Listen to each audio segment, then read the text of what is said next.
Welcome into the betPARX postgame show presented by Lehocky on the heels of the Philadelphia Eagles setting a new franchise mark, their 10th straight victory. And they do it with a great passing performance from Jalen Hurts, just like everybody predicted throughout the week. They certainly appeared to get righted what they were struggling with so much last week against the Panthers. A.J. Brown goes over the century mark. You have Devontae Smith going over the century mark. Saquon a little shaky, but in all, still over 120 yards gained on the ground for this Philadelphia Eagles offense. And, Seth, you know what? The defense wasn't too shabby either, but really it all starts with Jalen Hurts and his performance today. Hey, listen, there's no doubt about it. It seems to me they came out with a concerted effort to take advantage of the passing game. Anytime that the Pittsburgh Steelers stacked the box early in the game, Jalen Hurts was phenomenal in the first half, 12 for 13, 176 yards, and 2 touchdowns. What more can you say? I guess a little controversy goes a long way in motivating your team to hush all the critics. And I'm sure Jalen's feeling good about himself being able to hush his critics who said that he couldn't do what he came out and did today. Bravo. The defense played an outstanding game today, really just dominating the Steelers. The first 5 possessions, they went 3 and out, 3 and out, 3 and out, 4 and out, 3 and out, and they were minus yards total on offense throughout the first 5 possessions of this game, netting them only 3 yards. Just an outstanding performance by this football team today. Can't say enough about it. Love to see this football team, fellas, peaking when they need to, not too early, not too late, but peaking at the right time and moving in the right direction. Really big win to take down not only the Baltimore Ravens, but also the Pittsburgh Steelers of the AFC North, the black and blue division. You know, we kept talking about we needed to see more of a balance. They were relying too much on the passing game. They had 42 rushing attempts in this game, and they had 32 pass attempts in this game.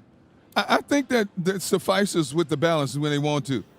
And what did you say, Mark, before in the pregame show? What's that? Jalen said that this offense will do what Jalen wants it to do. This offense will look as Jalen Hurts wants it to look. There you go. And Jalen wanted it to look like a balanced offense today because when was the last time we talked about Jalen putting the ball up 32 times? And on top of that, he completes 25 out of 32.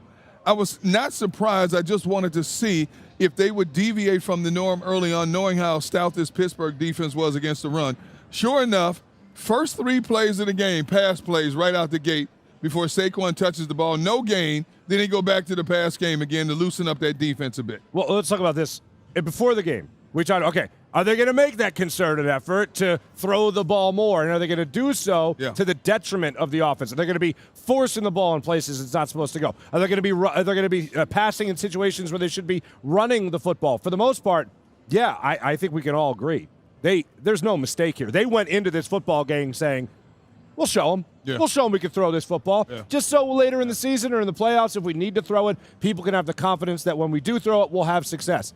But I didn't see anything really throughout this game, Seth, that made me think that they were putting that pigskin in peril other than the fumbles, of course, but that was running the football. That wasn't a bad throw by Jalen Hurts. It wasn't a bad read by Jalen Hurts. It wasn't a offensive line breaking down, not knowing what their assignments were. All in all, I loved what the Eagles did with their game plan in this game and how they executed. Well, listen, they were very strategic in what they did.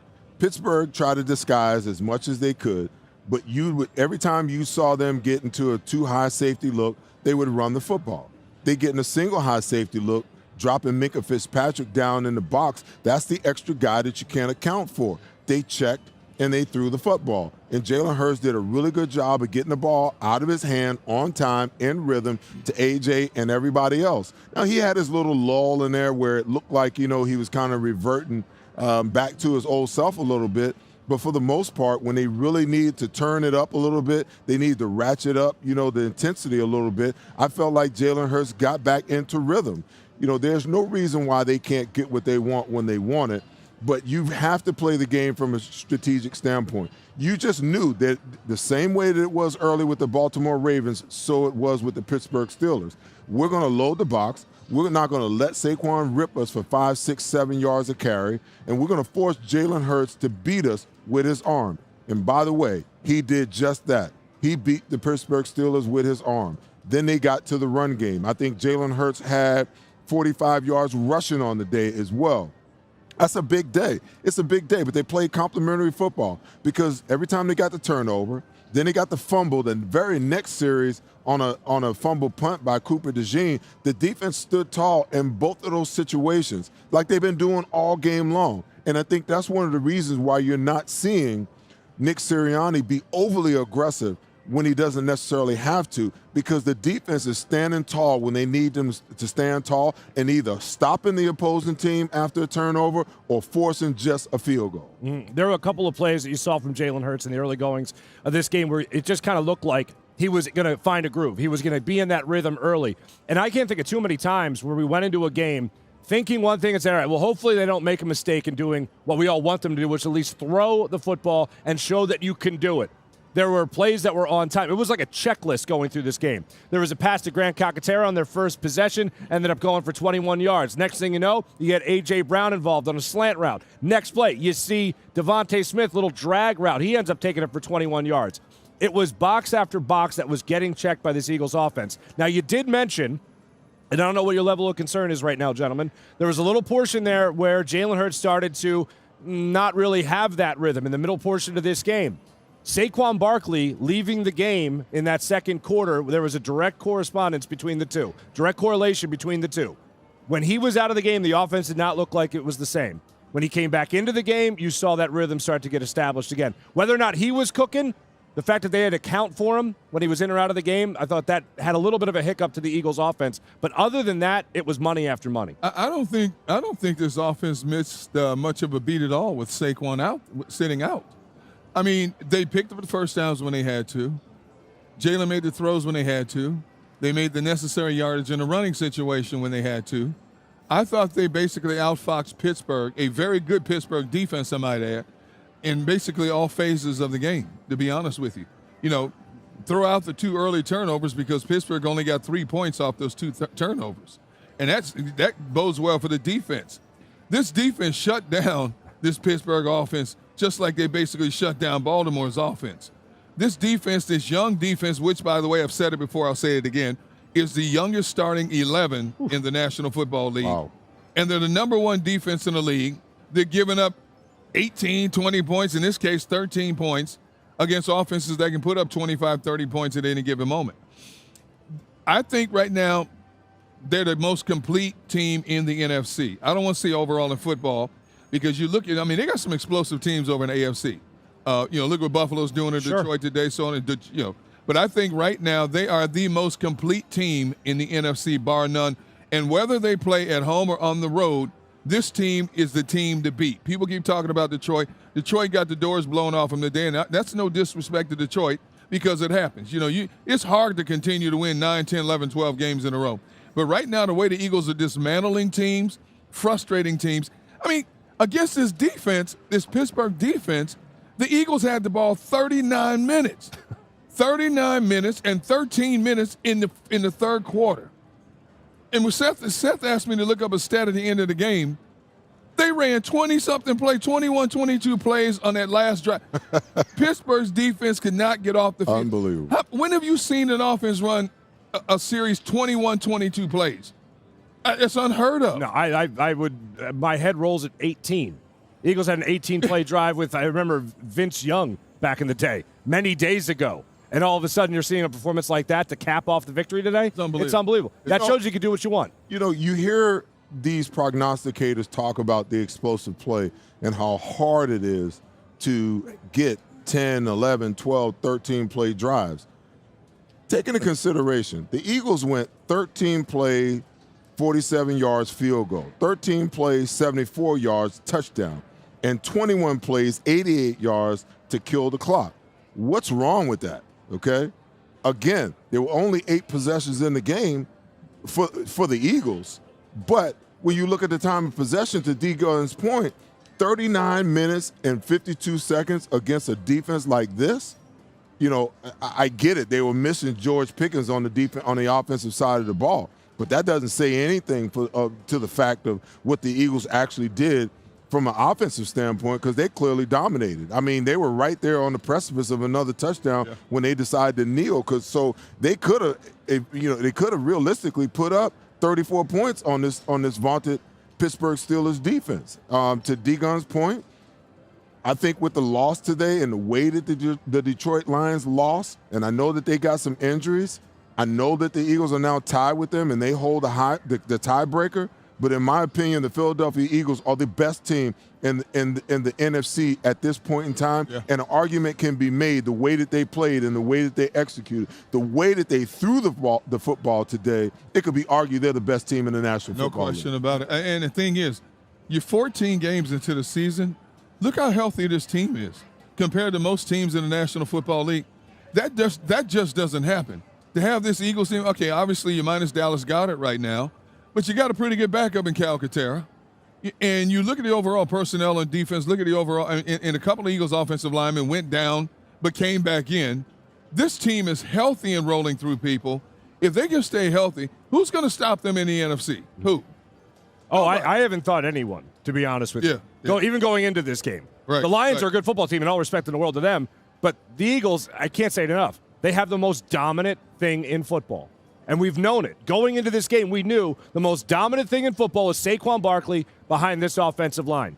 Today, this was a flex for the Eagles passing game. There's no other way to look at it. They were doubted. Everything was said against them going into this game for the last 7 days, and they made the effort to say, all right, you know what, we'll show you. We're going to flex in this game. You get 2 of the receivers to go over the century mark. You have 290 yards. Let's get to it. Mid-pen bank player to bank on in this game. Let's just jump right to it. Jalen Hurts, of course. How could you go any other way? 290 yards for him. This is just through the air. 25 of 32. 2 touchdowns. He was sacked 3 times in this game, and he also had a push touchdown. So second straight week for Jalen Hurts where he throws for at least 2 touchdowns and runs for another. This was a great performance. I know some people, haters most likely, will focus on that fumble.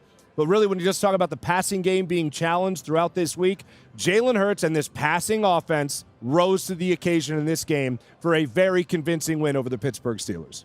Hey, listen, there's no doubt about it. I when you talk about flexing for all the doubters, not only Jalen, but the coaching staff saying, listen, we can win any way that we need to win. We've been primarily winning on the back of Saquon Barkley because we've been that dominant in the run game. But if we need to throw it, here you go. Here's the proof. Here's the proof. Now shut up and watch us cook. Watch us do what they do. And to your point, D-Gun, they're going to have to continue to play like this. They're going to have to try to stay healthy and continue to play like this because they're 1 game, 1 win, and 1 Detroit loss away from snatching, the number 1 seed from them. But don't sleep on Minnesota. Minnesota's still right there, too. And if Minnesota, who's still got to play Detroit, can beat Detroit, now they take over the division.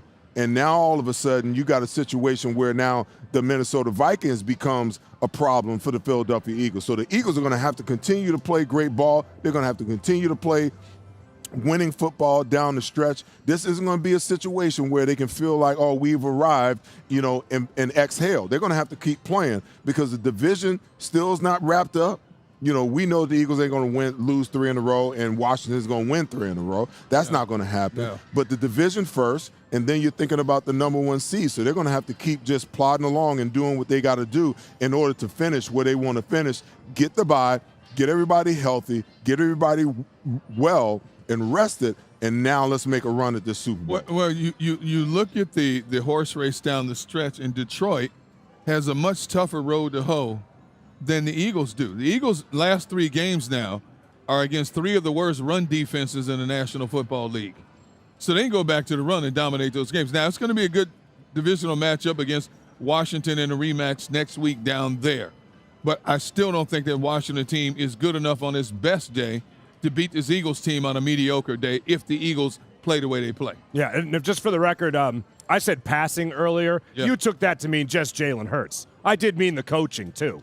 Okay. You mentioned the coach. It really was everybody that was on point in this game today. Well, listen, he's not getting 32 attempts with the coaches don't call him. Of course. Well, he's been averaging 21 over the last, 10 games, 9 games or so. They won 9 in a row, and he averaged 21 attempts per game. Well, they came out today and said, okay, we're not going to bang our heads against the wall. We're going to run Saquon to keep you honest. But what we're going to do with Jalen is that when you show us a single high look and we got one-on-ones with A.J. Brown and Devontae Smith, we're going to take advantage of it. You're going to drop back and play zone. Jalen's going to sit back there in the pocket. He's going to operate from the pocket and show you that he can throw it over the middle of the field, that he can operate from the pocket, that he always doesn't have to be on the move in order to operate in the passing game. He did that. I mean, there's no ifs, ands, or buts about what we witnessed today. Yeah. Now, moving forward, he's going to have to do it again. He's going to have to show it again in order to make the naysayers and the haters just shut up once and for all. But the truth of the matter is he stepped out today and did what everybody said that he couldn't do, and he did it in great fashion against a very, very good Pittsburgh Steelers football team. No, he absolutely did. And there was one point in this game that I absolutely loved. It was when the Eagles went up 17-3.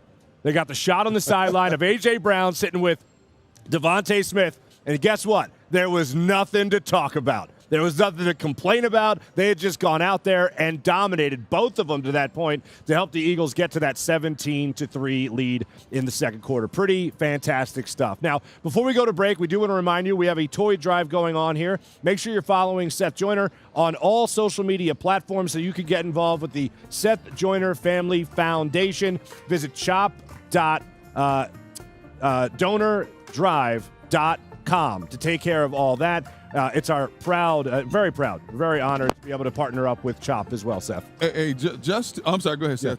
Hey, listen, man, I mean, the numbers are wrong. I want to thank everybody because, goodness gracious, we are $200 away from our goal. Oh, wow. in one day. We had people that showed up today that dropped off toys. I mean, I couldn't be prouder and more thankful for you guys getting on board and helping us with this because it just happened out of the blue. And I think we're going to knock it out of the park this year. Next year, we'll knock it out of the stadium. Going back to the race to the finish line, Detroit's last 3 games now. At Chicago, at San Francisco. San Francisco's out of it, but San Francisco's tough at home. And then they have Minnesota at home. As for Minnesota, they play Chicago Monday night at home. Then they go to Seattle, which is no easy place to play. Seattle's playing Green Bay tonight. Then they have Green Bay at home, and they close out the season at Detroit. So the Eagles are in the best position right now. Again, Washington's going to be tough. Dallas is playing better, but I don't see Dallas coming into Philadelphia. Their run defense is horrible. And obviously the Giants, and you can play your second string and win that game against the Giants the last game of the season. So right now with Detroit losing, everything is in favor of the Eagles as we sit here now. Sounds good to me. All right, when we come back, we're going to take a look at this Eagles offensive line, how Lane Johnson performed in this one, how they were buying time for their quarterback, and also Saquon Barkley, if we're worried at all. He left the game for a period, but there was one running back that really stepped up for the Birds tonight. We'll talk about him when we return. It's the betPARX postgame show presented by Lehocky. There it is, Parx Casino, just 20 minutes north of Center City, Philadelphia, in Bensalem. It's happening again. Those missed tackles are starting to stack up. Your friends pleading with players who can't hear them. Sweating it out week after week. But not you. Why? Because whether they score or not, there's always another way to win on the betPARX app. New casino users score up to $1,000 bonus back in their first 24 hours. It's the most wonderful time with the kids jingle. Be of good cheer. It's the most wonderful. Whether your phone's broken or old, we've got you. With Verizon, anyone can trade in any phone, any condition. And get iPhone 16 Pro with Apple Intelligence on us. And iPad and Apple Watch Series 10, all 3 on us. That's up to $2,000 in value, only on Verizon. Hello? Most people don't know how to get the care they need. The experts at Stay at Home Care can help. Before choosing a caregiver or family member for your care, you need to apply for the Home Care Program. The application process can be complicated. Stay at Home Care can help you navigate through every step. Once approved, your caregiver or family member will receive guaranteed weekly pay, a variety of medical benefits options, paid holidays, paid vacation, and overtime pay. Call Stay at Home Care, here to help every step of the way. This upcoming segment is brought to you by Parx Casino.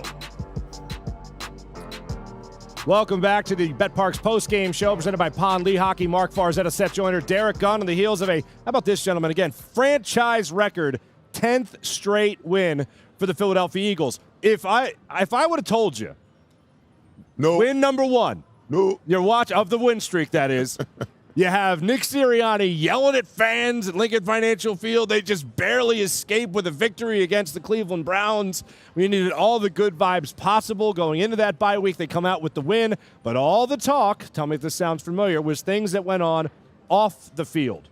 This team pulls focus, and they rattle off 10 wins in a row. Before we do anything else, I want to ask you guys this question. 10 wins in a row. What's the number one reason the Philadelphia Eagles have rattled off 10 consecutive victories? I think it's a combination of two things: a dominant run game and a stellar play of a young defense. A young defense that bends but doesn't break. It makes the big plays when it has to. It gets opposing offenses off the field. These young kids have grown up a lot quicker, I'm sure, than a lot of people ever anticipated them growing up at this point of a season. Those two combinations alone make them such a dominant foe. And the thing is, the passing game was basically non-existent, inconsistent up until this game today. So you throw that element into the mix as well, you talk about complete. If I'm a defensive coordinator getting ready to play this Eagles offense play this Eagles defense, I'm not sleeping tonight. You can't sleep because where do you attack them? Every team just about in the NFL has a weakness somewhere. Where do you attack this team to find not just a measure of success, but a great deal measure of success? It doesn't exist with this team. This is going to be weird. Everybody's going to lose their mind when I say this. I'm going to give the credit to Nick Serianni. I'm going to give Nick the credit. Why? After 4 weeks, he was in battle. They went into the bye, came up with a plan, came out and executed it to perfection, okay? So Nick Serianni had to sit down with Kellen Moore and talk to him about making the adjustments to the offense and how the offense was going to operate and run through Saquon, okay? That only happens because Nick Serianni made that distinction and made that decision. The other reason I'm going to give it to Nick is because Nick has the wherewithal to leave Vic Fangio alone and let him bring this young defense along the way that he needed to, okay? The first 4 games, I got the sense that Vic was trying to figure out what he had, how to put it together, and what to do. And from that point on, once they put Cooper DeJean in the lineup, the defense completely flipped. And all of a sudden, they've got to be ranked the number one defense in a lot of categories across the board. I mean, the Philadelphia Eagles, when you look at them as a team, they rank in the top 10 and almost in the major categories. Total offense, points per game, third down, red zone, rushing and passing. They rank both offensively and defensively inside of the top 10 in every single one of those statistical categories except for one. You want to know what it was? What is it? Passing. They were ranked 31st in passing. And now they got a lot of work to do to catch up to get out of there. Today was a good step in the right direction, but they are who they are.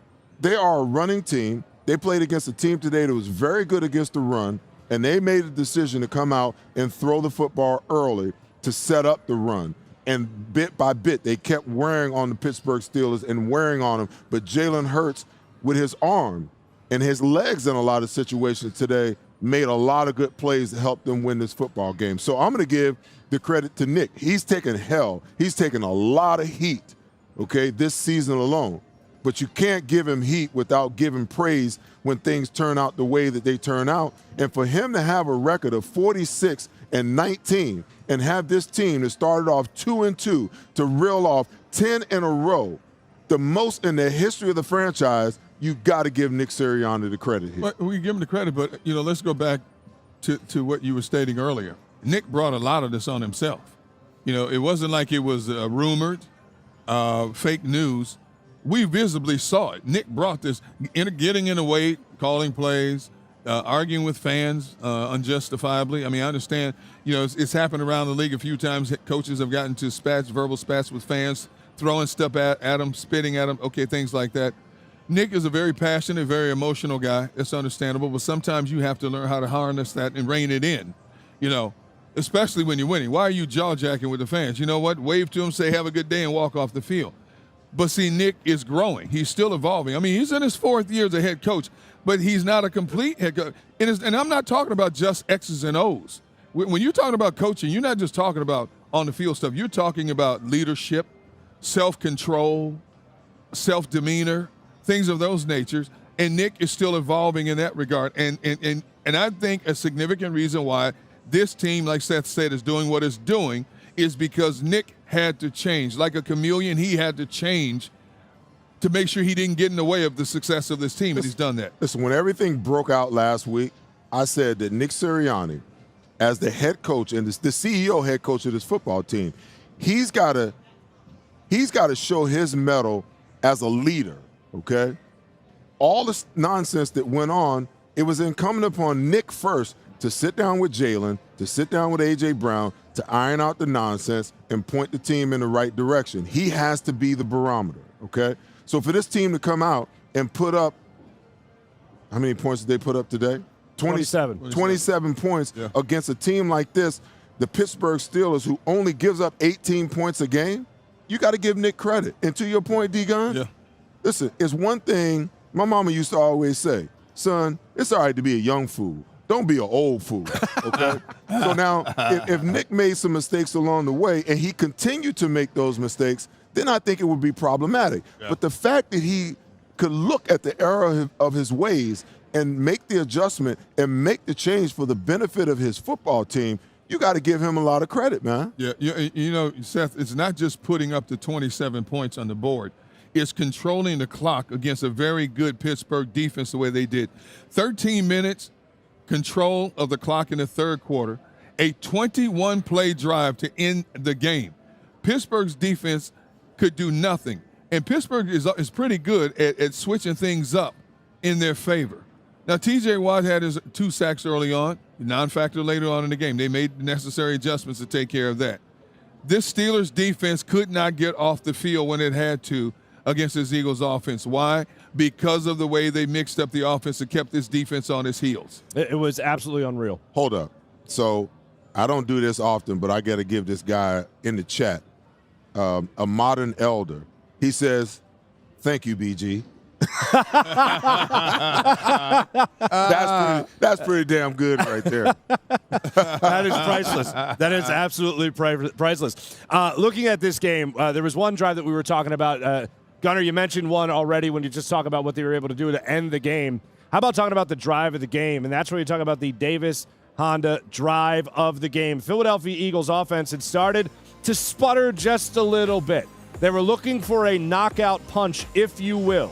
And then they were able to get this knockout punch. Score was 20-13, 5:50 remaining in the third quarter. Eagles get the ball, and they march 13 plays down the field for 74 yards, lasting 6 minutes, 33 seconds, and it ends with a Jalen Hurts tush-push touchdown to make the Eagles go up 27-13. And that was really the Eagles taking full control of this football game. And I believe that was right after you see Darius Slay step up, corral that football on the fumble, that little misplay there with Najee Harris, and they take full control of the football game after that. I mean, that's such a huge play, making a big play when you need to make a big play. And then, it was funny because Tom Brady kind of prophesied it during the broadcast. He was like, I don't know if you punt the ball there. You might want to go for it on fourth down there, Mike Tomlin, because if you get the Eagles the ball back, you might not get it back. They went 21 plays for 88 yards and chewed up all the clock, and the Pittsburgh Steelers never saw the football again. By the way, in that third quarter, real quick, the Pittsburgh Steelers had the ball at the 7:52 mark and gave it back at the 5:56 mark, and then they were pretty much washed. They were washed for the rest of that third quarter, and the Eagles continued to take control after that. Well, you look at the drive of the game and look how it went out. First of all, the first 3 plays of the drive, pass plays. Then they go to run two consecutive run plays to Saquon. Then it's Jalen on a run, so that's 3 consecutive run plays. So you go 6 of your first 7 plays on that drive are run plays, okay? Then you go 1 pass play, 2 more run plays. Then you got Jalen throwing the ball 2 more times, and then 2 runs to get it in the end zone. Perfect mixture of a drive. The perfect mixture of a drive, a consuming drive. You know at that point that Steelers defense was worn out. That was it. That was it right there. Plain and simple. Yeah, when I saw TJ Watt at a crucial time of the game during that drive, head to the sideline for some water and a breather, I was like, we got him. We got him. It's over. Oh, man. I want to go back to just crediting where the credit's due for the 10 games in a row that the Eagles have won. One person got nothing to do with playing on the field, got nothing to do with coaching. Howie Roseman, talk about hitting it out of the park. I mean, you could obviously look at Saquon Barkley and say, well, yeah, it would be wise for anyone to sign Saquon Barkley. The thing that makes this so unique is that this was something that broke the mold for the Philadelphia Eagles. Yes, they have had talented running backs. They have gone out and gotten talented running backs, good running backs. But this was a team that a year ago said, you know what, let's save money on the Miles Sanders situation. And for what he's going to make with 1 year with the Panthers, let's sign 3 other running backs, and they still get a 1,000-yard rusher out of DeAndre Swift. Then they decide to up the ante tenfold and go out and get Saquon Barkley. I don't know what your guys' reaction was immediately to it, but it was one of those situations I stared at my phone when I saw the report, and I said, there's no way this is true. There's no way this is true. It was true, and here we are. It took a little bit of a backseat today with how well the Eagles are doing other things, much like how those other things in the passing game have taken a backseat to Saquon Barkley for the majority of the year. But he has just been dominant, and Howie Roseman started that whole movement. Then he goes out and he talks with his own defensive coordinator, Vic Fangio. And he says, I think I have a guy here that's a new edge rusher. I think I have a guy here that's going to be another special teams ace in Zach Bond. And Vic Fangio goes, yeah, I think I got my off-ball linebacker, actually. Why don't we bring him in here? And the rest is history. You're playing at a forget about Pro Bowl. You're talking about an all-pro level from Zach Bond. So these are 2 huge acquisitions, not to mention you bring in Cooper DeJean, you bring in Quinyon Mitchell, and 2 of these guys, Quinyon more so than anybody, the toast of the town other than Jared Verse and what he's been able to do so far for the Rams. I don't know if Howie Roseman could have hit more home runs for this team in this offseason. Well, look at what he did before that. Let's go back even a little farther. Nolan Smith, Jordan Davis, Jalen Carter. You know, last year we were saying, man, are these kids ever going to blossom and play like they played? Kobe Dean. Kobe Dean, sure. Kobe Dean. You know, are they ever going to blossom and play? Look at them now. I mean, my goodness. You know, so you're right. I don't think Howie gets enough credit. I mean, he's easy to be chastised, and it's understandable. When you're in that position and you're picking the players, obviously you rely on your scouts, but you're making the final decisions on who to bring in and who to bring out. It's a slippery slope in terms of being considered successful or a failure. And over the last couple of seasons, ever since Howie got the notion, I better go down to the SEC and start bringing in some of those players, that's when we really saw the difference, and now it is starting to mature. And now he adds a couple of young players, one from Iowa, and Cooper DeJean, and then Quinyon Mitchell from Toledo. Okay, you can't say enough about the job Howie has done over the last couple of seasons, and that's why I said he's on his way to another Executive of the Year. You know, Kansas City has a really good GM. Detroit has a really good GM. But Howie Roseman right now stands above the rest in terms of how he's assembled this team. You know, I don't think we talk enough about, you know, Howie getting with Jeff Stoutland and saying we can turn Mekhi Becton and a cast-off, a guy that had 1 foot out of the NFL and one in, we could turn him into a guard. My goodness. I mean, here's a guy who had about that much confidence, and they brought him in here, and he's just been playing lights out. Yeah. Lights out. Unreal. Yeah, it's been absolutely incredible. I did tease it before the break, so I want to make sure I at least give this man a shout-out while we're spreading props and adulation. Kenny Gainwell today, gentlemen. 60 yards from scrimmage today. Yep. I was surprised he only had 20 yards rushing, but then 40 of those yards also came by way of the passing game. Again, the passing game clicking. But Kenny Gainwell today, there was one play in particular that happened in the second quarter when the Eagles were driving for their second touchdown of the game. This was the touchdown to Devontae Smith.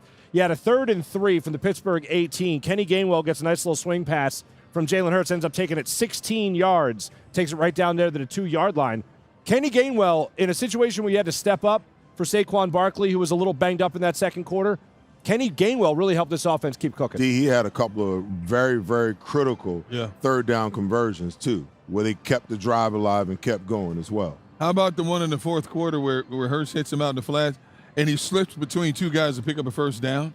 You know, Kenny Gainwell is one of those guys who will always be hungry because he knows his touches in his offense are going to be very limited because of Saquon Barkley. So when he gets out there, he wants to make the best of an opportunity, and he's been doing that, especially the last couple of games. His numbers don't jump out at you in the stats, but they're very efficient and very needed and very timely in certain situations. Yeah, one of them came on, I think it's the one you're referencing at the end of our drive of the game, actually. Yeah. It was the 14-yard drive, or 14-yard play, where he was able to split the defenders on a 3rd and 9 at the Pittsburgh 15. So major shout-out and props given to Kenny Gainwell for his performance tonight for your Eagles as they, again, win a franchise record 10th consecutive game. When we come back, we're going to hear what you guys have to say. Bailey Livesey, our social media coordinator, has been following everything you guys have been breaking down in the chat. We'll get what she has to say, what you guys have to say, and so much more. And don't forget, we also have a giveaway for the Dallas Cowboy tickets. So make sure you guys are following Seth Joyner on all social media platforms for your chance to win Eagles Cowboys tickets. Who knows? Maybe that game comes down to the NFC #1 seed. betPARX Sportsbook. Get in on all the action. Enjoy a fine, comfy leather chair and take it all in at the betPARX Sportsbook. At Pond Lehocky Giordano, we understand the impact an injury can have on your life. Our experienced attorneys have recovered billions of dollars for our clients, and we know we can do the same for you. One conversation is all it takes to help you and your family get back on track. If you've been injured at work, give Pond Lehocky a call. Since 1893, Weber Display and Packaging has been Pennsylvania's leading manufacturer of corrugated packaging and displays. We're family-owned with 4 Philadelphia locations, 2 converting facilities, a warehouse, and a fulfillment center. Designed through delivery, we exceed customer needs. Weber Display and Packaging. Our core values drive everything we do. Come join our team. This is Parks.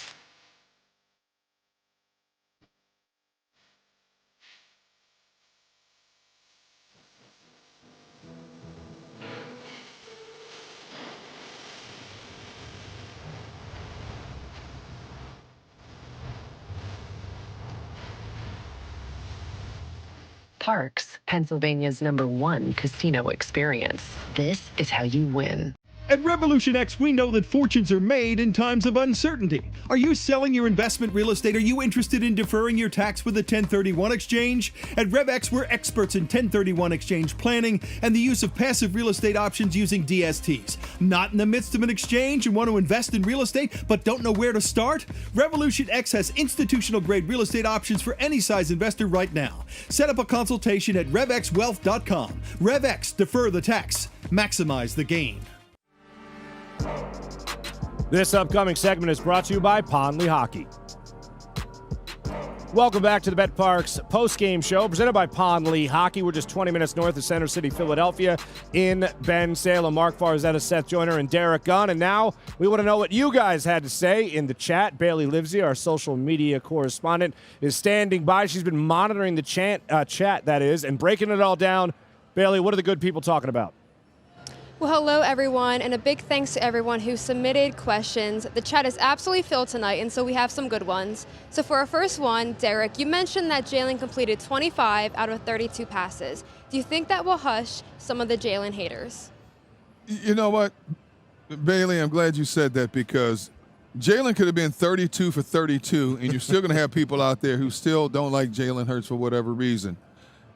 He's done a much better job in terms of protecting the football, making the necessary throws, throwing the football away when you have to.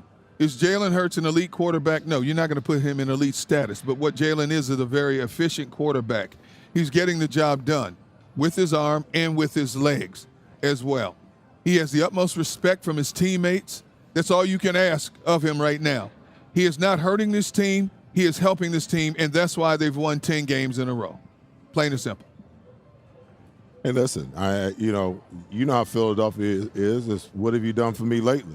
So, we're all going to be, pumping the pom-poms with Jalen Hurts and talking about how great he played.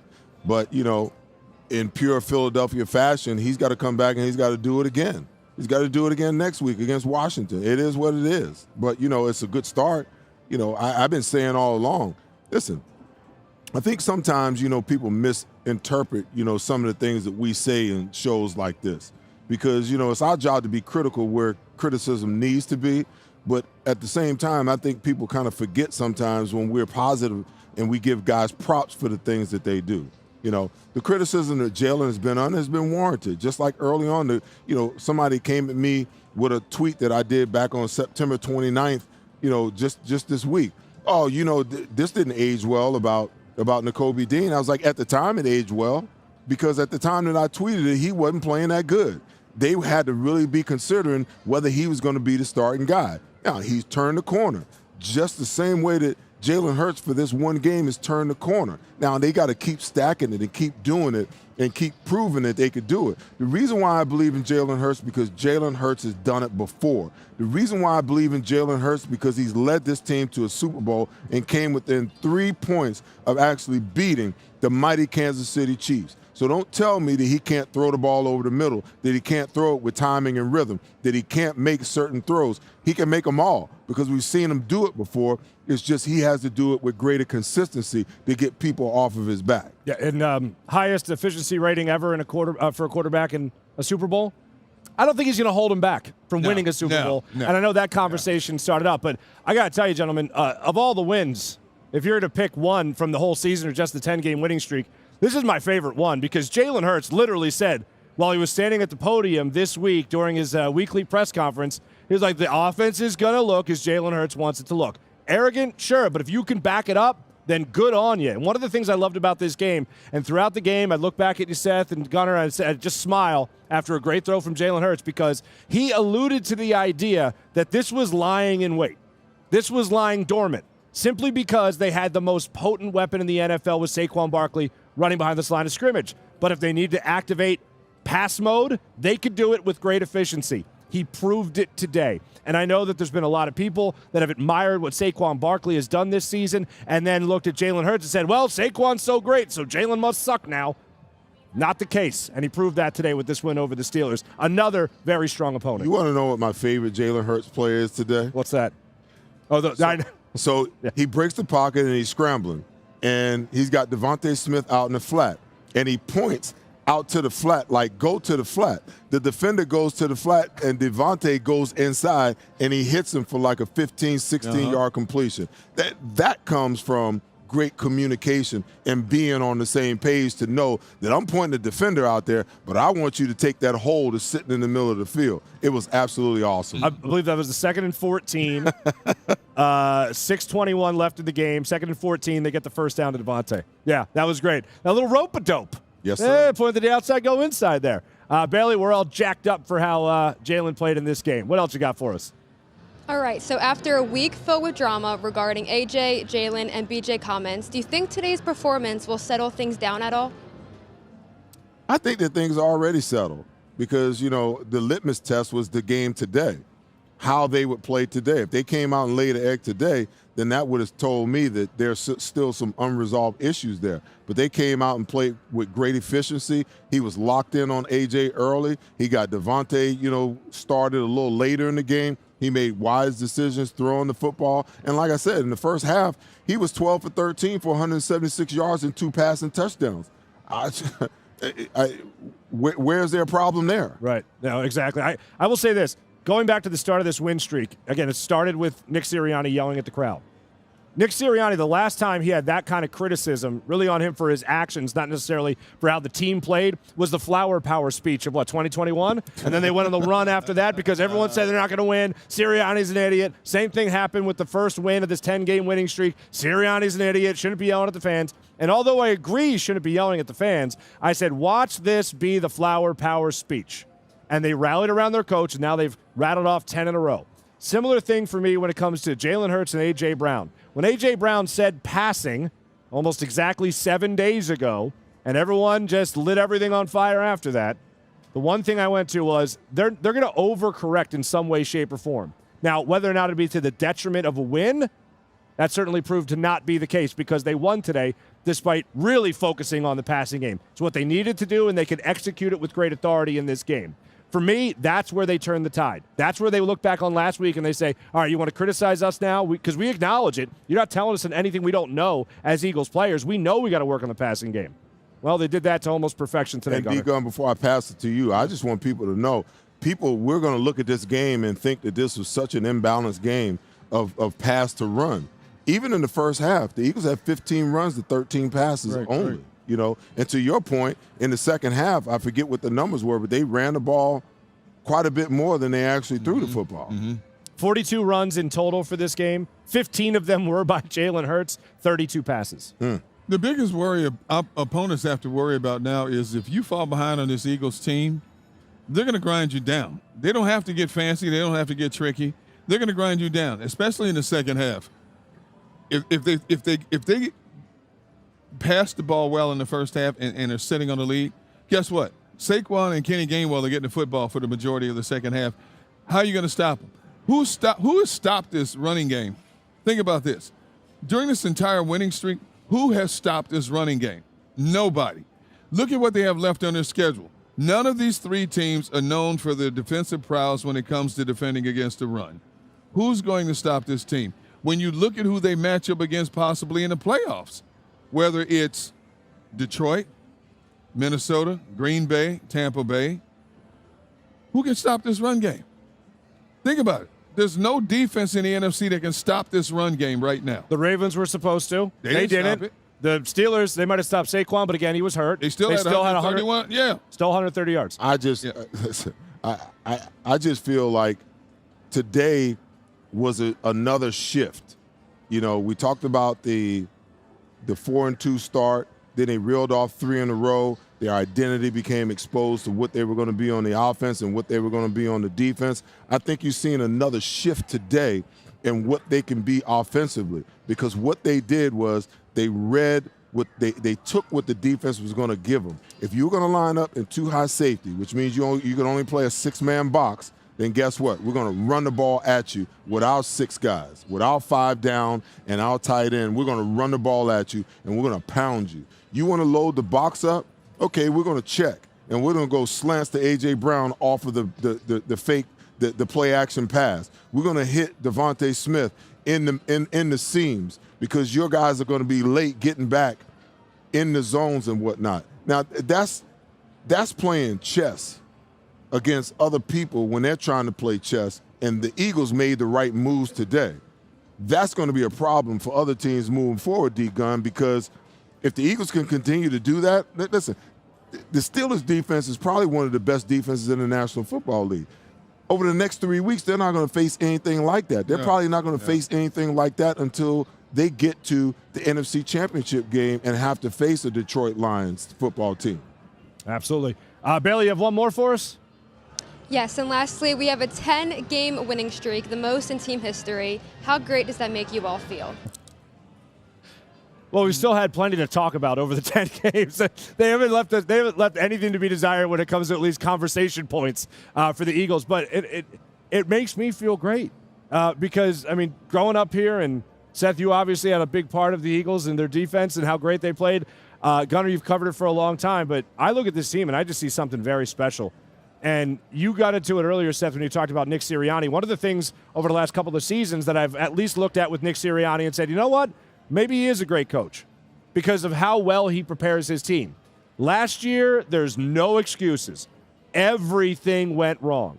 But you're looking at 3 straight seasons where they start off at 10-2. That's pretty hard. You're looking at a Super Bowl appearance. You're looking at playoffs every single year. Nick Serianni prepares his team, and I've heard Jason Kelsey talk about this enough. What does he do that's special? What does he do that's great? Apparently running a team meeting better than anybody really matters to this Philadelphia Eagles team, and I thought this week there was a perfect shining example of it.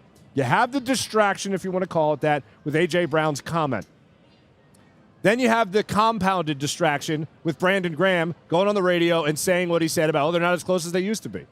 So Nick Serianni calls those 2 players to the front of the room and says, hey, everyone, we're on the same page. Let's embrace. Let's get on that same page. That's exactly what they do, and they have one of their most convincing wins of the season over one of the better opponents that they've faced all year. You know, one of the greatest indicators of how good a coach can actually be is evident by how his team reacts to him, what he says, how he runs his ship, you know, how they respond to his leadership. Because at the end of the day, he's a salesman, and he's selling something. He's selling the offense, he's selling the defense, he's selling the philosophy, he's selling, you know, togetherness as a unit. And the greatest indicator for me is 100% buy-in. When a team wins 10 games in a row, that means that your players are buying what you're selling. I don't care what the noise sounds like on the outside. We can have opinions. That's what we do. That's what we get paid to do, is to analyze and have opinions. But those players are the ones that's in that building with Nick Serianni. Those players are the ones that have to go out and execute what his coaches put on the table for them to execute. And when you start seeing that execution come to the forefront, then that tells me that they're not only believing in Nick Serianni, but they're believing in what Kellen Moore is putting out there, what Vic Fangio is putting out there, right on down to each and every position player, D-Gun. It's a lot easier to have a group of individuals buy what you're selling when you're winning. That's a big difference. If you were losing, then you got a lot of grumbling. You got a lot of players that are going to play, hey, I'm playing for me now. My season almost over. I may not have a contract. I'm playing for me now. But when you're winning, everybody listens. It's like that old E.F. Hutton commercial. When Nick Sirianni talks, people listen. Why? Because he's winning. But see, Nick Sirianni came in here and he established himself as a player's coach. You know, a young guy who can relate to today's player. Now, he may say some things that are considered a little bit goofy to us, but it has an effect on what these guys are doing overall in that locker room, and it has for now 3+ seasons. You know, he's been a winner every year. Okay, he hasn't won the ring yet, but again, you can't talk about this enough. How many first-time head coaches come into the National Football League and have 4 consecutive winning seasons? It just doesn't happen. 4 playoffs in a row, too. Absolutely. Not too bad. It doesn't happen. Yes. Bailey, thank you so much. I appreciate you. I know we'll talk to you again next week with what the good people are talking about. Yep, see you then. Thank you, guys. Absolutely. Bailey Livesey, our social media coordinator, helping us keep track of everything going on in the chat. One thing I did say, to go independent here for a second, one thing I did see was someone saying we just need to trash Jalen Hurts like every week, and fans need to trash him every week. So that way you have this kind of output every single week, and then maybe it's a little bit of a workload off of Saquon Barkley for the rest of the year before you break him out again in the postseason. You know, we get bent out of shape about Jalen, but all the guy's done is won. You know, it might not look the way that we want it to look. It might not feel the way we want it to feel sometimes, but the truth of the matter is the guy just wins, you know. He's willing to do whatever's necessary to win it. That means handing the ball off to Saquon Barkley 32 times, then he'll hand it off. If that means attempting 32 passes, then he'll do it. If that means putting his body at risk by running to pick up first downs and get out of the pocket and make plays happen, he'll do that. But the guys he has been a winner every single place that he's been. So I think it's time that, you know, we kind of back off of, Jalen's going to be the guy that's going to hold this team back because the defense is stellar, the running game and the offensive line is stellar. He's got the best of everything. He should be lighting it up. Back up, man. Because what other quarterback besides Patrick Mahomes is winning more football games than Jalen Hurts? I want to ask you both a question, and I'm not going to answer, but I want to hear your answer at this point. Obviously, we don't want to look too far ahead into the crystal ball, but the way this team is playing right now, if they don't get to the Super Bowl, is this season a failure? And I'm picking them to get to the Super Bowl and represent the NFC. But if they don't get to the Super Bowl, is this season a failure? I'll jump right at it. I'll say, yeah, absolutely, it's a failure. Now, not to go into the Giannis Antetokounmpo Greek freak definition of failure where you're always building to something, obviously. Yeah. But no, the expectations for me at least were there before the season. You added Saquon Barkley to this mix. Right. You added Saquon Barkley with 2 receivers that are at 1,000 yards each of the last 2 seasons while also having a 1,000-yard rusher. The ante was upped. You weren't going into this season with the Vic Fangio cover band of Jonathan Gannon or Sean Desai. You were going into this season with Vic Fangio. So I had the expectations that this team was going to get back on track and make it back to the Super Bowl. Now, I thought maybe not the Super Bowl at the start of the season. I thought they'd be a playoff team. Even after the Browns game, I even said, I think this is still going to be a playoff team, maybe a one and done. Well, they've obviously now far exceeded that call. But for me, I look at this team and I see the way that they have set the bar. There is no doubt in my mind that this team should be in the Super Bowl. Anything short and below that bar would be a failure. Yeah, but that wasn't the question he asked, Mark. He asked, was it a failure if you don't make it to the Super Bowl? Listen, I expected the Philadelphia Eagles to be better than what they were last year. With the draft picks that they made and the free agent moves that they made, I thought that the team would be better. But I can't sit here and honestly say to you, I expected for the Eagles to be in the Super Bowl mix. Not when you have to have this many young players on the defensive side, a new defensive coordinator with two new linebackers, two new starting linebackers, a new starting corner, a new slot corner. Hassan Reddick was going to be gone. There was no way that anybody could say that they expected for the Eagles to be in this position. Now, expectations change, but the truth of the matter is, I think this team, just like in 2017 and 2022, I felt like they were a year ahead of schedule. Because can you imagine what this defense is going to look like next year with all of this experience for these young guys? I don't know, where do you even go in the draft next year? Do you draft another corner? Do you draft an edge rusher that's going to make the defense better? So when you think about how good they could potentially be next year, I think about it in the terms that, we're excited now. The team is, 12-2. Yeah, we expect for them to make a Super Bowl run. But if they don't get there, I'm not going to cry boo-hoo because the offensive line is set, the quarterback is set, your two top wide receivers are set. You might have a question at tight end next year because we don't know what's going to happen with Dallas Goedert. But I think that there's enough there that looking forward, this Philadelphia Eagles football team is going to be Super Bowl competitive for at least the next 2 to 3 years, okay? Now, again, let me preface that with I expect for this team to challenge for the Super Bowl and get to the Super Bowl this year. But I'm not going to be totally disappointed if it doesn't happen because I believe that they're ahead of schedule. So not a failure? No. Derrick Gunn, I'm going to ask you a question you said you weren't going to answer. Okay. Is it a failure? I would have to say yes.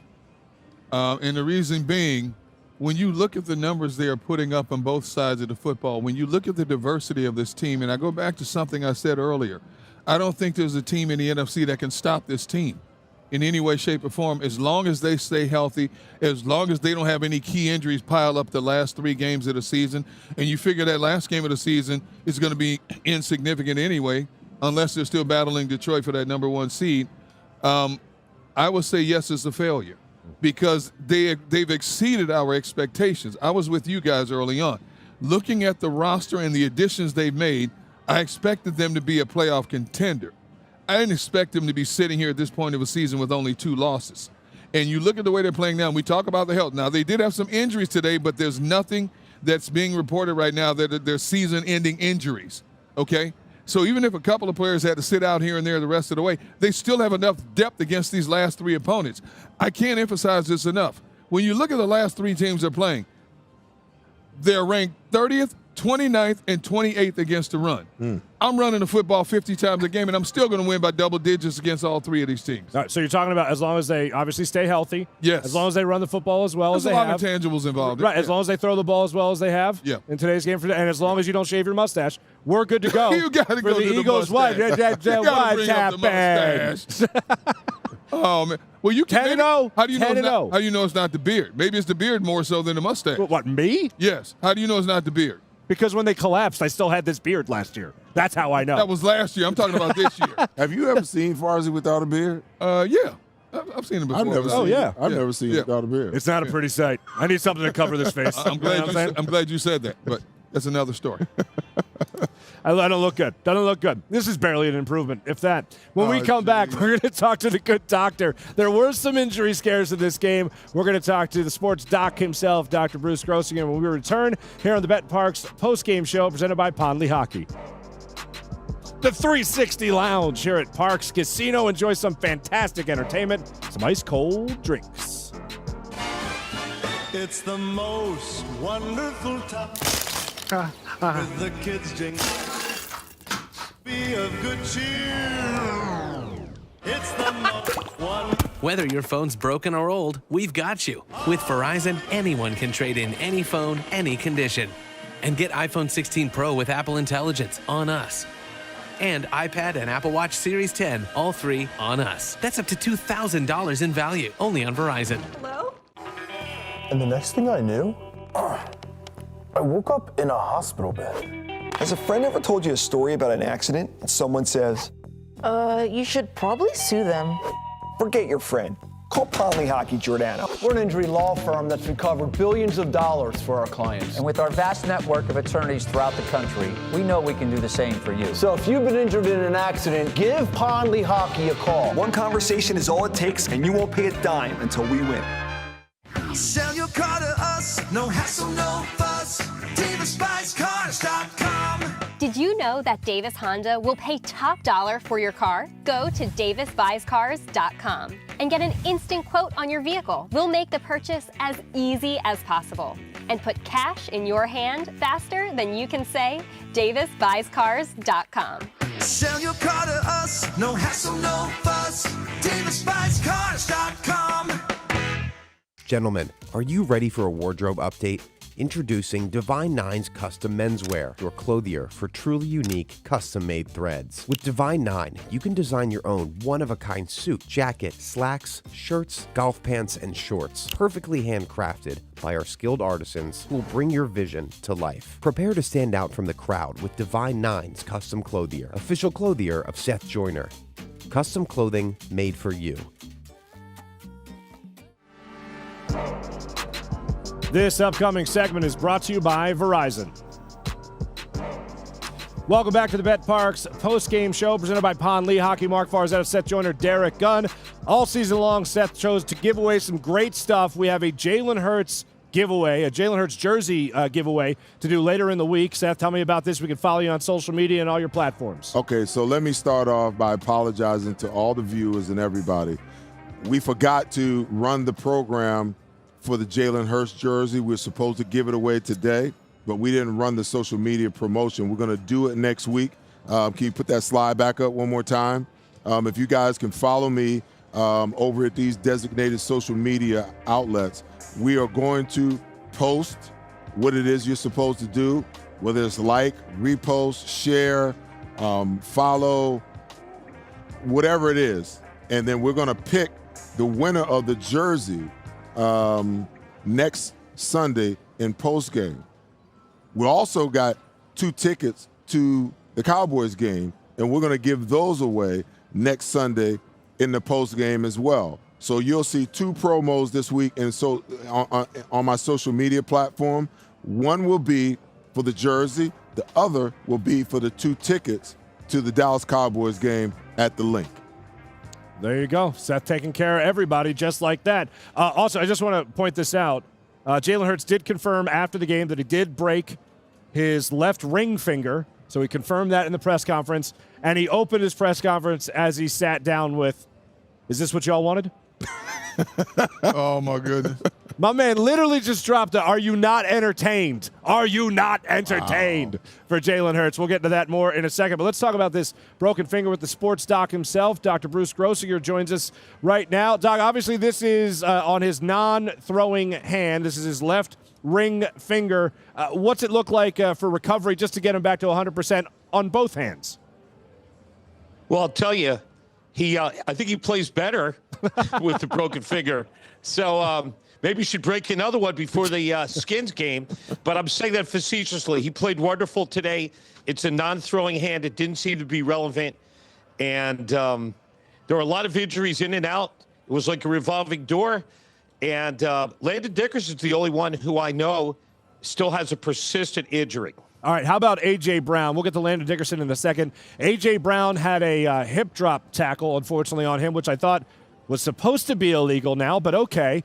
He took a while to get up off the field before just walking up the Eagles sideline there. What can you tell me about A.J. Brown? Any ankle or anything like that?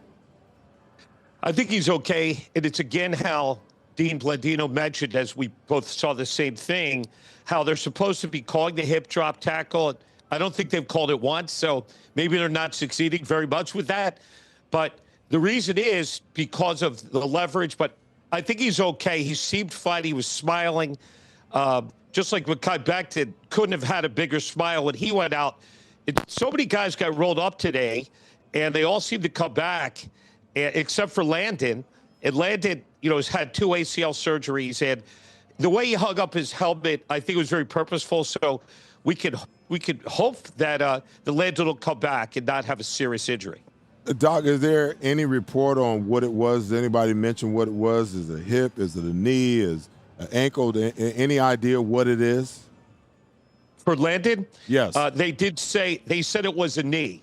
They mentioned it was a knee, but again, it was near the end of the game, so I didn't get anything more specific. Landon was basically standing on the sidelines. He wasn't getting intended to, so we can only hope that this is using an abundance of caution. Also, Seth, you and I mentioned how they run Barkley late into the game, even when he's limping on his left knee, which is a little inexplicable. I think they should have let up on the reins a little bit, but what do I know? But, they had a 2-touchdown lead, and I guess they keep running forward with him, and hopefully they'll give him some great PT. It'll be ready for the Washington game. Well, speaking of Saquon, it really wasn't clear. Was it his hip, or was it how he landed on it? Was it his knee, I should say, because he got his legs just cut right out from under. It looked like he got hit right on his right knee. So is it the knee, or is it the hip that he landed on? All the reports that I've seen relate to the hip. I'm sorry, misspoke. Relate to the knee. So it mentioned it was his knee, but you saw that he got lifted up. It looked like his ankle got twisted. He got flipped up in the air, but they reported it as a knee, but then he came back, as he always seems to, and ran great. And for some reason, they kept him in the game until the 3-minute mark, whereas it's easy to play Monday morning or Sunday evening quarterback, but I just don't know why they did that. But hopefully he'll be okay. Doc, when you look at some other injuries that happened in this game, Darius Slay left the game for a little bit, then he ended up coming back in the game. Obviously looks like he's good, but what was the concern there for a little bit? Well, it seems like every game, he gets a little bit banged up. He takes a few. I'm not saying he takes plays off. That's not the way I would want to phrase it. But he seems like he's prone to soft tissue injuries, but he's very stoic. He came back, and he seems to be fine.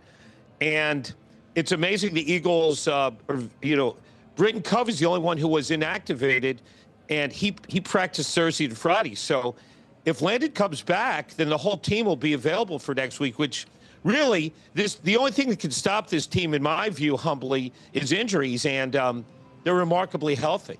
Yeah. Doc, what's wrong with – give us some clarity on Britton Covey, because I certainly would love to see – I love the ability to run the football by Cooper DeJean, but I cringe every single time I see him not fair catch a ball. I really would rather see Britton Covey back there.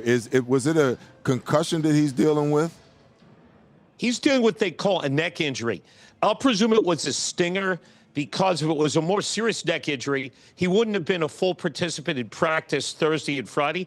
So I guess they figured it was a cold game, hard field, but very much DeJean.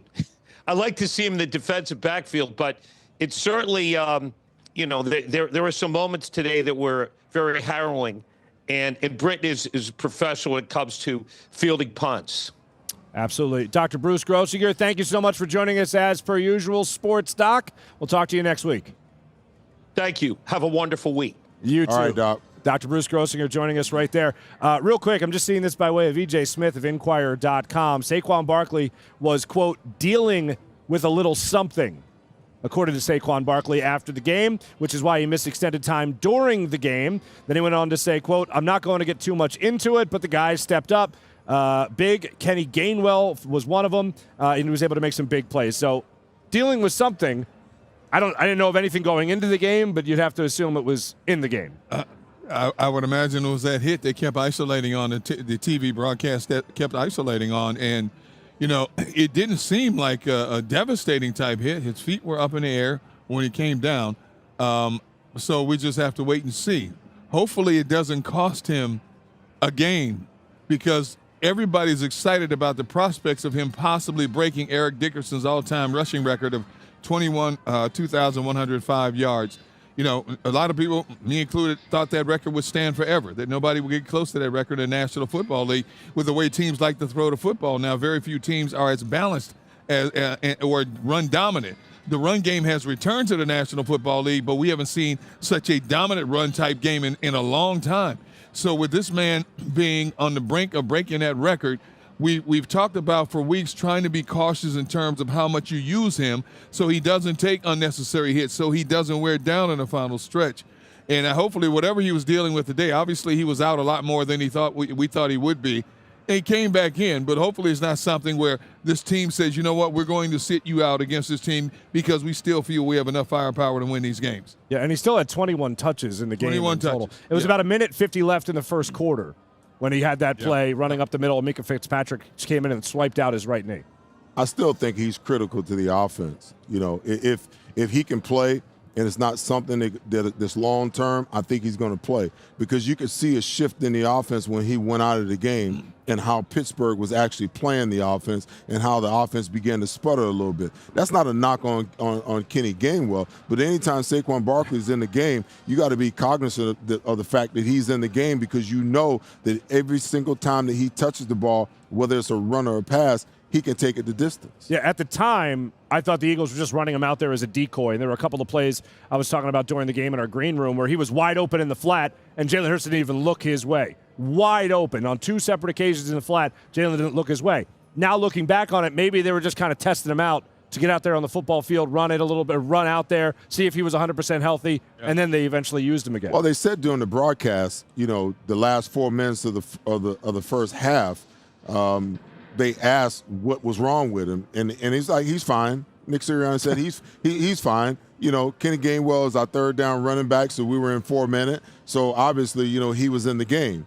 We have to wait and see how much truth lies in that as we continue to move forward. I think we're just going to get used to the fact that and just accept it that Jalen's going to miss wide open people. We've talked about this every week. Oh, let me just say real quick. I'm not bringing that up as a knock on Jalen. Yeah, I'm just saying, you know, it always seems to be a topic across the social media platforms, on radio and other formats. You know, Jalen still misses wide open people. Well, the man's still completing over 68-70% of his passes. What else do you want from him? The guy had more hate. I'm sorry. The guy had more haters last week than maybe he's had since his rookie year. How many touchdowns did he have last week? Oh, 3? That's pretty incredible. And he stinks? Fascinating. Well, listen, I'll say this. There's not a quarterback in the National Football League that doesn't miss open wide receivers. Absolutely. Because people have to understand, when you got to understand the progression of an offensive play. The play has to begin somewhere, okay? So if Saquon Barkley is wide open to the left, but his progression starts from right to left, he's not going to get to Saquon unless there's nothing there. He's going to be the last guy that he comes to. And I get it. Sometimes he holds on to the ball a little longer than he needs to, but he's trying to make the play with the wide receiver and go through the progression and make the play work out the way it's supposed to. That's a safety valve. When all else fails, pull the ripcord. That's the pass in the flat to Saquon Barkley. Very impressive win for the Philadelphia Eagles in general. There was one thing that I want to make sure we get into here. I don't know what went down, but it almost became a very critical play for the Eagles, and that was on the punt. And that was Jalen Carter getting a little bit into it with a member of the Pittsburgh Steelers punt team. I don't know what you guys saw, but on the sideline there, it definitely looked like Nick Serianni was none too pleased with what Jalen Carter had going on, and it could have given a first down to the Steelers. Actually did give a first down to the Steelers. They eventually reversed it, saying that it happened after the punt. Yeah. Jalen Carter went off a little bit in this game. I knew it. I know what it was. I saw what the guy said. The guy said something about his mama. Come on, man. Seth is also an excellent lip reader. Hey, listen, man, that's the only reason you do something like that. Yeah. And he is fortunate, very fortunate, that was after the play instead of during the play where you give the Pittsburgh Steelers a first down and the next thing you know, they're back in that drive is back alive and they're marching down the field. So, hey, listen, I've been there before. I've done some dumb things in a game myself. A guy, pulled the wrong string and I went off. I've been kicked out of a game before, in my career, so I get it. But what I could appreciate is his defensive line coach, Clint Hurt, defending him over on the sideline because Nick Serianni wanted to rip him a new one. And Clint Hurts stood toe-to-toe. Was like, nah, I got my guy. It's all good. We good. Let me ask you this. Let me ask you this, Seth. And going back to Jalen Carter, first of all, for just a moment, it's a young player learning. This was a learning tool. Do it now so you don't do it in the playoffs, especially at a crucial juncture of the game. But, Seth, for as long as you played this game 13 seasons, was there one player who normally just got under your skin and basically mentally would take you out of a game occasionally? No, because that was my MO.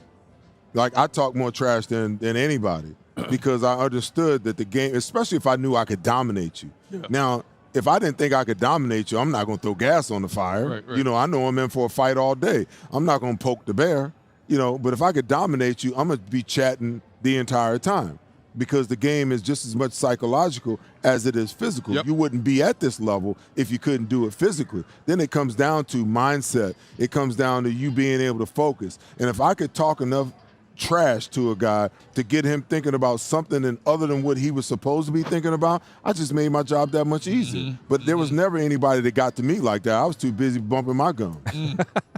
All right, when we come back, we've talked a lot about the offense and things we saw from Jalen Hurts today. We just referenced Jalen Carter and a little questionable decision-making by him on that punt. Ended up not hurting the Eagles as bad. But there was one player in particular that was really shining for the Eagles, especially in the early goings of this game. And I'll admit it, I wrote him off before this season started, and that was a bit of a mistake. When we come back, we'll talk about this Eagles defensive player on the betPARX postgame show presented by Lehocky. The Beer Garden here at Parx Casino, taking the game and a fine beer stein. Pride, passion, and persistence. These are the values that drive us all at Ron Jaworski Golf. We strive to deliver outstanding conditions as well as playability for golfers of all ages and abilities. Our championship golf courses offer a variety of challenges from a link-style walk along the river to an escape into the pines and everything in between. My team at Ron Jaworski Golf is committed to delivering memorable experiences every single day. See all we do at ronjaworskigolf.com. It's happening again. Those missed tackles are starting to stack up. Your friends pleading with players who can't hear them. Sweating it out week after week. But not you. Why? Because whether they score or not, there's always another way to win on the betPARX app. New casino users score up to $1,000 bonus back in their first 24 hours. At Pond Lehocky, we're neither a pond nor a hockey team. In fact, I don't even know how to skate. Cut. We're the injury law firm that you want fighting for you. With our vast network of attorneys across the country, we know the playbook on injury law. It's how Pond Lehocky recovered billions of dollars for more than 100,000 injured and disabled workers. And we know we can do the same for you. So give Pond Lehocky a call. No other law firm will fight harder for you. And you'll never pay a dime until we win. It's the most wonderful time with the kids jingle. Be of good cheer. It's the most wonderful. Whether your phone's broken or old, we've got you. With Verizon, anyone can trade in any phone, any condition. And get iPhone 16 Pro with Apple Intelligence on us. And iPad and Apple Watch Series 10, all three on us. That's up to $2,000 in value, only on Verizon. Hello? This upcoming segment is brought to you by Stay at Home Home Care. I got to give a shout out before we go any further to our friend Ray Didinger, who last week said, I'd like to see the Eagles go with a little bit of hurry up. And what did we see in this game? In the early goings, we saw hurry up, third quarter, running a little hurry up as well, and that certainly caught the Pittsburgh Steelers off guard. I tell you that to tell you this. Hurry up and look at the description on the show on YouTube. All the people commenting, all the people watching, go ahead and look at the description. Find that link. That's headlined by CHOP, the Children's Hospital of Philadelphia. Click on that link and make sure you donate for the Joyner Family Foundation virtual toy drive, chop.donordrive.com. Get in on the act. Don't sit on the sidelines. Get involved. Listen, there's two links, and I want to thank everybody because just in a 2-day span, we are literally $800 away from our goal of $5,000. So I want to thank everybody for that. But understand there's also two links some people dropped off toys today. I would venture to say we might be able to squeeze in one more toy drive day next Sunday. But there's 2 links. There's a link to donate, so you can donate, to the $5,000 that we're raising. But there's also an Amazon link as well. The Amazon link allows you to go through and look and see what these children have requested for Christmas, so that you can make a Merry Christmas for some children that's going through a very difficult time in their lives. And we here at the Joyner Family Foundation and the Parks pre- and post-game show presented by Lehocky, we appreciate your support. Thank you. How great is that? Again, you could go into the description of the show on YouTube and make your donation right there. I don't think it's much of a secret, gentlemen. The person I was alluding to before we went to break is Nolan Smith.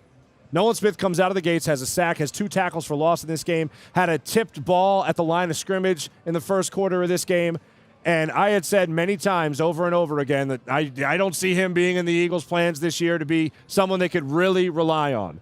What ends up happening, he has a complete about-face. In the offseason, I don't know if it was a shoulder scope or whatever he had going on, he got his shoulder corrected. And he comes out this year and you hear Lane Johnson singing his praises. You hear guys like Jordan Mailata singing his praises. You hear guys on this defense, Zach Bond, singing his praises, for instance. He has stepped up to the plate in a way I did not think was possible for the Eagles this season. And when BG goes down, I said at the time, the guy that has to step up is Nolan Smith, and he's gone that tenfold so far.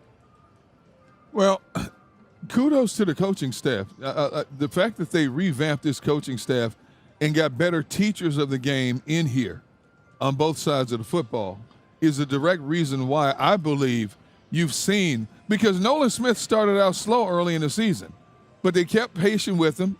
Vic Fangio identified, as he did with a number of players on that defense, strength versus weakness and started playing to that. When BG goes down, it opens the door. What do we say? One man's injury is another man's opportunity. And open the door for Nolan to get an increase in percentage of snaps, and he's become more effective now.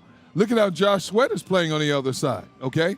And then you got the 2 young tackles in there, a year older, a year wiser.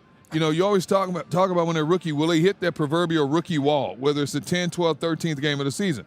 Jalen Carter hit that wall last year. This year, man's just warming up. He's barely warming up. And Jordan Davis has been a rock of stability at his position in the D-line as well. Jalen Carter is the destroyer, the disruptor. Jordan Davis's job is to take up space so other people can make plays. A lot of what Jordan Davis does, you will never see in the statistics because other people around him are allowed to do certain things. But his role is vital to the success of what goes on in the trench warfare. One of the most encouraging things I've seen today about Jordan Davis, D-Gun, there was a running play to the defense's left, and he actually ran the running back down and made the tackle. He don't normally make tackles like that. If it's not within, a square 4-yard, window, then you don't really see him do a whole lot. But now you're starting to see him hustle to the ball, run to the ball, run down the line of scrimmage. That's for a defensive tackle, that's the pursuit angle. The pursuit angle is different for a defensive tackle than it is for a backside end or a backside linebacker. You got to go to a point down the field to be able to meet that guy at that point. But Jordan Davis, for the defensive tackles, when that ball is going, outside, if he just runs down the line of scrimmage, there's plays to be made there. And I think that Jordan Davis is starting to understand that. You're going to start seeing him move a lot more, especially when they try to cut him off and he can get out of that and then jet down the line of scrimmage and make plays for a 1 or 2 yard gain at the most. All right, gentlemen. Gunnar, I'll ask you first. Let's give out our game balls for the victory today, where the Eagles win their 10th straight with a 27-13 win over the Pittsburgh Steelers. Derrick Gunn, if you had to give one game ball, who are you giving it to? I think this is a consensus. Do you ever watch the show America's Got Talent? when they have somebody with exceptional talent, what do? They get them to hit the buzzer, right? So I'm going to give – Seth said it already. It's unanimous. I'm going to hit the buzzer right now because there's no question it's Jalen Hurts in this game. Jalen Hurts in this game? Jalen Hurts in this game. Are you sure about that? I can look at your face and tell. You can't fool me, Mark. I've known you too long, my brother. Yeah, that's why I never play in poker, friend. That's why I never play in poker. There's no question it's Jalen Hurts for what he did today. Yeah. You don't even need to ask me. Just Jalen Hurts. Make your pick. The thing that I really just can't get over, and it's not even the arrogance, it's just the straight-up confidence, is that he literally told you I'm going to push a button and make the passing game go. Yeah. That was his attitude when he addressed the media this week. He has the game 290 today, goes for 290 yards, throws for another 2 touchdowns, second straight game where he does that. Plops down in front of the media in his post-game press conference with a backwards Kango hat and goes, "This is what y'all wanted? This is what y'all wanted?" Not too bad. I'm not going to say arrogance, but that's extreme confidence. It's extreme. You know what that is? I don't like to say I'm going to use the word. Because swagger. Yeah. But this guy's had to do this his entire career. Sure. And I think people forget that. It's a good thing.